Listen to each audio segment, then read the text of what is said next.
अस्सलाम वालेकुम, मैं हूं फैसल तारिड। इस वक्त शाराए दस्तूर पर जी मौजूद हूं। इस्लामाबाद के अंदर 27वीं तरमीम का शोर है, तैयारियां शुरू हो चुकी हैं। सदर जरदारी साहब की जानब से इजलास तलब कर लिया गया है।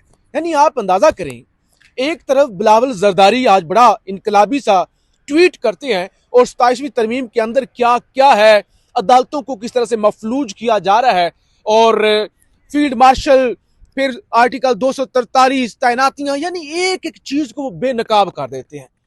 बेटा बेनकाब कर रहा है, बाप इजलास बुला रहा है। फिर आज DGISPR की भी एंट्री हुई।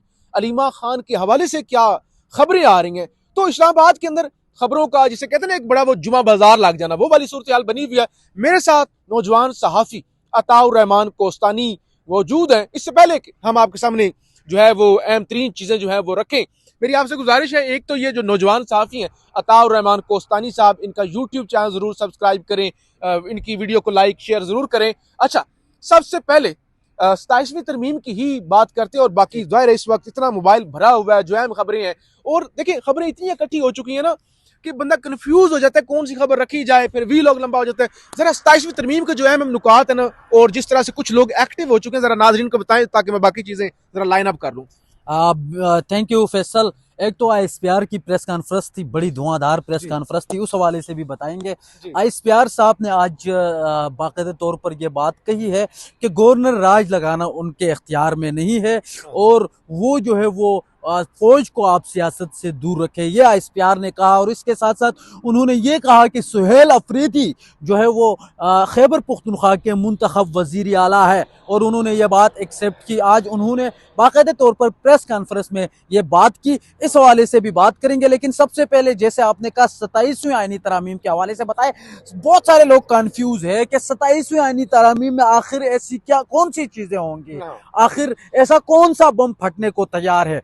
तो इस हवाले से आज ये मामला उस वक्त से गर्म हुआ जब Bilawal Bhutto chairman people party ने एक ट्वीट किया, और उस ट्वीट में उन्होंने कहा कि नून लीग जो है वो उनके पास आई है 27वीं तरमीम के हक में वोट देने के लिए, उनका साथ देने के लिए। ये उन्होंने एक ट्वीट किया, और उसमें कुछ 27वीं तरमीम के जो नुकात है वो उन्होंने शेयर किया। उन नुकात में से बहुत सारे थे, लेकिन जो अहम जो नुक्ता था जो वो था आर्टिकल 243। आर्टिकल 243 में क्या है, अब इस बात पे बहुत सारे लोग सवाल पूछ रहे हैं। आर्टिकल 243 में यह था कि पहले आप आर्मी चीफ की जो एक्सटेंशन होती थी वो वजीर आजम करता था, सदर करता था, ठीक है, तो उसमें रद्दो बदल करने की कोशिश की जा रही है, ये खबरें आ रही है। और इसके साथ साथ अब कल की ही बात मैं आपको बताऊं, कल एक टॉक शो में जनाब बैरिस्टर अकील साहब, पाकिस्तान मुस्लिम लीग नून के रहनुमा, उन्होंने ये कहा एक टॉक शो के अंदर बैठ के कि अभी तो उसका ड्राफ्ट ही तैयार नहीं हुआ, लेकिन आज जो है वो नुकात भी सामने आ गई है। ठीक है, मुझे एक बात बताएं, रुके आप जी, दोस्त जानते हैं जो देख रहे हैं, ये जो आपने आर्टिकल 243 का खबरें, चले हम आगे जाके रखते हैं, जरा भी लोग लंबा भी हो गया तो आप लोग ये बर्दाश्त कर लीजिएगा। अच्छा, ये आर्टिकल 243 काफी ये डिस्कस हो रहा है। देखें, आप लोग कहेंगे कि वो तो अदालतों में भी तो तरमीम कर रही है ना, वो ये भी तो कर रहे हैं। पाकिस्तान में पहले कौन सी अदालतें काम कर रही हैं जो अदालतों में मजीद तरमीम कर लेंगे? आप जजेस का ट्रांसफर अगर कर भी देंगे, पहले कौन से जजेस काम कर पा रहे हैं जो कुछ हो जाएगा? असल चीज है 243। अब इस मुल्क के अंदर देखें ना, आर्मी चीफ के पास ऑलरेडी काफी इख्तियारात होते हैं। अभी आपने कहा कि वो तैनाती के हवाले से पहले सदर करता है, वजीर आजम करता है। अगर आर्मी चीफ की तैनाती के हवाले से भी इख्तियारात फील्ड मार्शल की होने हैं, तो ये तो फिर बड़ा वो, मतलब पाकिस्तान में रह के इस तरह की बात नहीं करनी चाहिए, लेकिन ये मामला तो फिर बादशाह की तरफ जा रहे हैं। देखो, आप मुझे ये बताओ कि पहले कौन से बादशाहत नहीं थी, लेकिन अब वो लीगल तरीके से होगी मेरे ख्याल में। मैं ये आईनी वो दे दिया जाएगा, कवर दिया जाएगा। ठीक है। और दूसरी बात ये है कि मैं ये समझता हूँ ना, एक चीज से मुझे ना, मैं अपना एक तजिया आप समझ ले, आप मेरी अपनी एक दिल की मुराद ही समझ ले, जो लोग अभी इख्तिदार के ऊपर बैठे हुए हैं ना, इनसे तो बेहतर है इख्तियारात जाएं, ये तो बेहतर है। मैं मेरी अगर आप राय लो, ये इस काबिल नहीं है।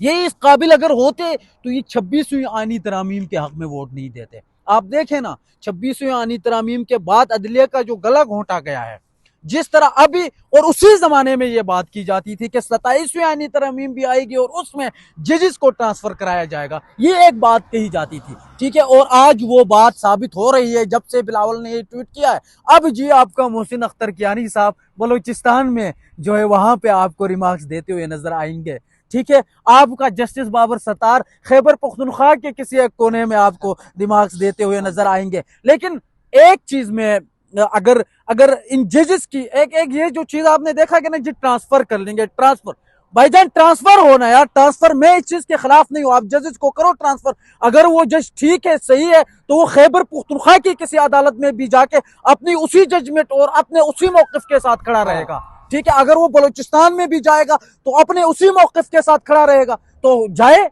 उससे कोई फर्क नहीं पड़ता। लेकिन जिस तरह इस अवाम को फुद्दू बना लगाया जा रहा है और जिस तरह इस अवाम को बेवकूफ बनाया जा रहा है इन सियासतदानों की जानिब से, पीपल पार्टी की जानिब से, क्या कहते हैं पाकिस्तान मुस्लिम लीग नून की जानिब से, वो बिल्कुल बर्दाश्त नहीं है, वो तो बिल्कुल मुझसे तो बर्दाश्त। और दूसरा महमूद अचकज़ई ने अभी प्रेस कॉन्फ्रेंस की, आपने सुना क्या बात की उन्होंने? जी, महमूद खान अचकज़ई ने प्रेस कॉन्फ्रेंस की है, लेकिन अभी आप जो कह रहे थे ना कि सियासतदान 26 तरमीम, देखो अब इस तरह तो नहीं ना कि सियासतदान अगर ये सारी ठीक है गलतियां करते हैं उनसे ये उनके बाजू मरोड़े जाते हैं, लेकिन कोई फौजी जर्नैल भी तो इस तरह नहीं ना आके वो मतलब भी तो उसको भी अलाउ नहीं किया जा सकता कि वो आके पॉलिटिक्स करना शुरू कर दे। बहरहाल ये चीजें महमूद खान अचकज़ई ने जी आज बड़ी अहम प्रेस कॉन्फ्रेंस की है, बड़े अहम बयान दिए हैं। उन्होंने कहा कि जरदारी साहब, नून लीग वाले और तमाम पाकिस्तान की पार्टियां, मौलाना फजल रहमान साहब मुत्तहिद हो जाएं, फैसले कर लें।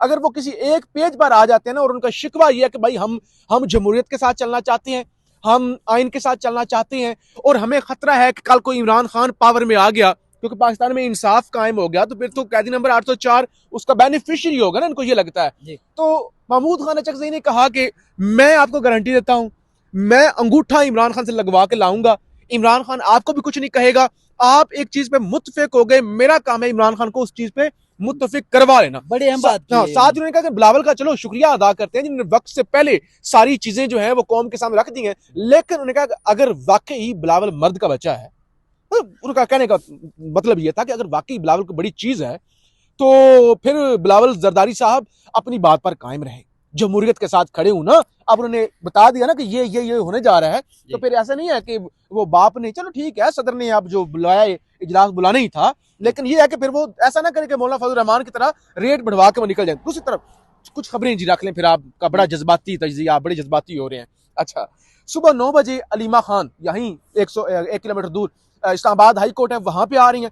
खान का केस लगा हुआ है, ये जो ट्विटर बंद करवाने के हवाले से वो एक केस है, गालिबन जस्टिस अरबाब मोहम्मद ताहिर साहब की अदालत में है, तो वहां पे। और उसके बाद फिर अलीमा खान साहबा कल मंगल मुलाकातों का दिन है, उस हवाले से भी एक लिस्ट आ चुकी है। सोहेल अफरीदी का उसमें नाम नहीं है, यानी सोहेल अफरीदी सुबह जो है अडियाला नहीं आने जा रहे, तो वो उधर भी जाएंगी। तो लिहाजा अलीमा खान कल उस वक्त इस्लामाबाद आएंगी जब उनके रावलपिंडी के थाना सादकाबाद का जो केस है 26 नवंबर का 7वीं बार वारंट गिरफ्तारी जारी हो चुके हैं। तो ये चीजें तो जो है वो चल ही रही हैं। लेकिन जी ये जो डीजी आईएसपीआर ने प्रेस कॉन्फ्रेंस की है ना, एक तरफ तो उन्होंने कहा ना कि जी वो सोहेल अफरीदी मुंतखब, हमारा कोई लेना देना नहीं, हमारा ये नहीं वो नहीं, वो जो एक रवायती सी बातें होती है ना जो ऐसे ही कर दी जाती है पाकिस्तान के अंदर, एक फैशन है ना कि हमारा कोई ताल्लुक नहीं, ठीक है।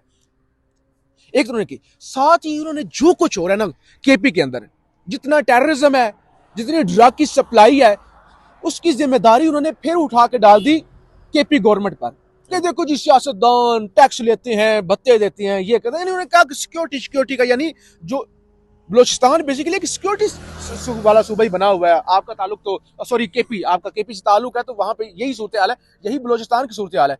अब बलोचिस्तान में आप सियासतदानों को अगर देते हैं दोष, आप 50% दे सकते हैं, 50% सिक्योरिटी है वहां पे।